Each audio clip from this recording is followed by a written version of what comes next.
Hi, so back with another random thought. I just got off the computer with my case manager, and I'd like to tell you a bit of a story again as to why I will never go back into disability-focused counseling. I have no data as to whether or not people can get degrees or have specialty focuses for this, or whether or not they need training. I've heard from various people that they do or they don't. But I used to be part of a disability-focused counseling program. I also have PTSD from abuse, rape, and stalking that I went through in my teens. That's a whole nother story. But essentially, when I was going through the disability-focused counseling, they don't tell you it has anything to do with disability. They just say, oh, we'll provide you with counseling. Well, the counselor that I got was trying to seemingly get me to like her. Everything from she had also been a victim of a stalking incident to she was a fan of Harry Potter and liked the color yellow. Well, one day I wore my yellow Hufflepuff shirt and she went on a rampage about how she hated Harry Potter and Harry Potter was awful. I'm not trying to say anything. I obviously enjoyed the books and the movies, but you don't have to get me to like you. It doesn't matter. I don't care. However, she one day told me she hated them, and the next day that I met with her, she came in and told me how much she loved them and they were the best things, and she spent the whole night watching the movies and stuff. And then the next, other things would happen, like I wore my Janis Joplin shirt one day to a meeting, and she told me how she'd seen Janis Joplin in concert. And I said, well, okay, cool, because she's older than my parents, so I thought maybe she went to one of her shows with a parent or something of hers. Janis Joplin was a singer in the 60s, not an older person, not someone who was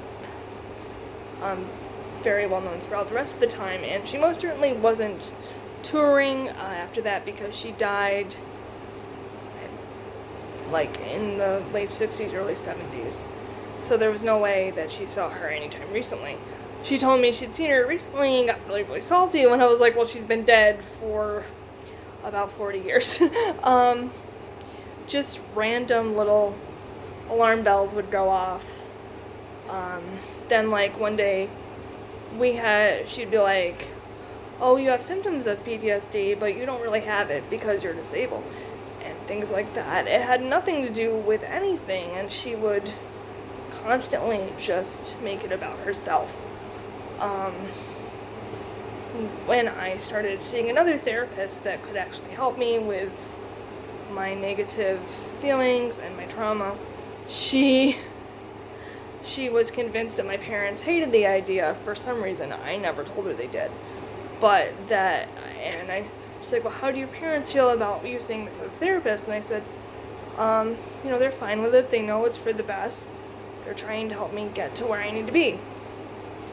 And she decided to put down the therapist. She obviously she told me the therapist didn't have as much training as she did and wasn't as, worldly as she was, which was not true.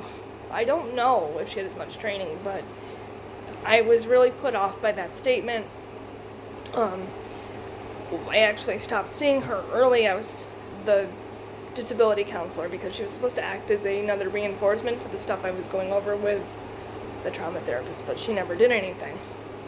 And I would call her after COVID hit and give her updates on how my actual therapy was going, and she would constantly ask me how I felt. She'd just talk over me and start yelling, COVID, how are you scared of the virus? No, I'm not. I don't, honestly. I know the virus is scary, but if you play your cards right, you'll be safe. And listen to your doctors, listen to your state officials, you should be fine.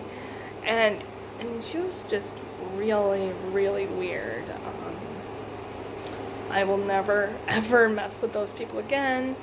Frankly, I don't think someone deserves you in their life at all if they're going to talk to you like that. And when I finally left, I gave her the what for. I told her that her stories didn't match up, and she didn't seem to care very much about things that were actually going on, because I felt that she was trying to make it about herself instead of even just discharging me so I could go be seen by someone else. I feel like she made it all about herself and her getting money, i.e. no better than the majority of people that I've seen before.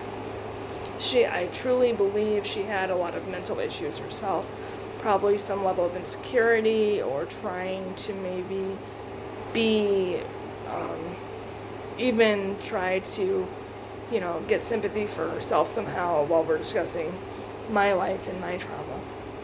She also told me that she had been in an abusive relationship, but she couldn't tell me when or with who, and she would constantly change the story.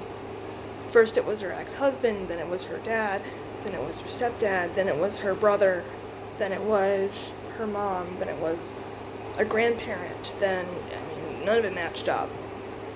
And it just seemed really weird to me. So I won't do that anymore. I would implore you to be wary of people of this type. Be wary of counselors. If you see any type of red flags, you have the ability and the right to ask to be seen by someone else,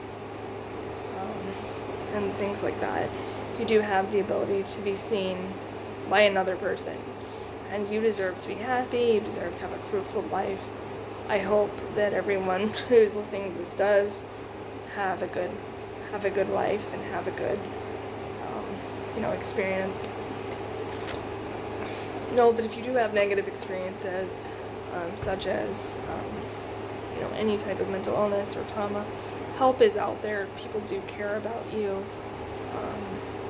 and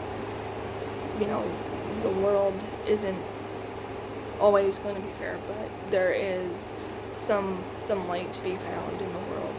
I apologize for the air conditioner. On a side note, it is about 80 degrees. I'm super hot, hence me wearing a light colored shirt today because it's super warm.